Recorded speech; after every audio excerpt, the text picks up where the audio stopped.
Hello दोस्तों, नमस्ते, प्रणाम। आशा करते हैं आप लोग अच्छे ही होंगे। आज आप लोगों के लिए मैं एक छोटा सा प्यारा सा निर्गुण गीत गाने जा रही हूँ। कैसा लगेगा आप लोग कमेंट बॉक्स में बताना, अपनी अपनी राय ज़रूर बताना दोस्तों, हमको भी लगे आप लोग कहाँ से देख रहे हैं। हमारी मटिया कई गतिया जिन कराया पिया, गंगा पहुँचाया पिया न। हमारी मटिया कई गतिया जिन कराया पिया, गंगा पहुँचाया पिया न। हरियर बाँस काटवाया, माला फूल से सजाया।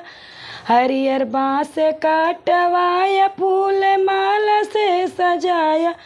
हमारे मगिया में हो, हमारे मगिया में सिंदूरा लगाया पिया, गंगा पहुँचाया पिया ना।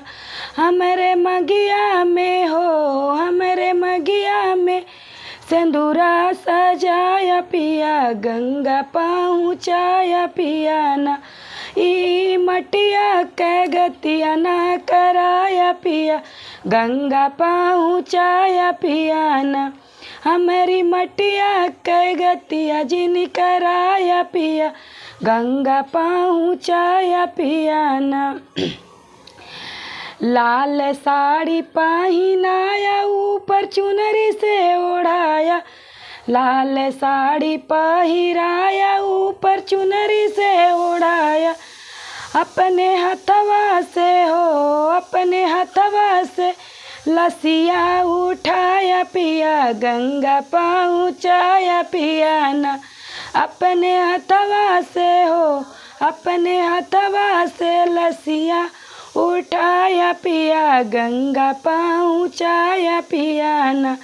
ई मटिया के गतिया जिन कराया पिया, गंगा पहुँचाया पिया ना। हमारी मटिया कई गतिया जिन कराया पिया, गंगा पहुँचाया पिया ना। लकड़ी चंदन के कटाया, लाश घी में डुबोया। लकड़ी चंदन से कटाया, लाश घी में डुबोया। हमारे आगे पीछे हो, हमारे आगे पीछे बजना बजाया पिया, गंगा पहुँचाया पिया ना। अपने हथवा से हो, अपने हथवा से अगिया लगाया पिया, गंगा पहुँचाया पिया ना। अपने हथवा से अगिया लगाया स्वामी, गंगा पहुँचाया पिया ना।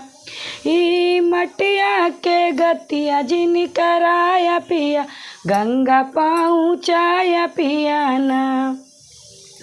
कैसा लगा हमारा निर्गुण गीत दोस्तों, बताना ज़रूर।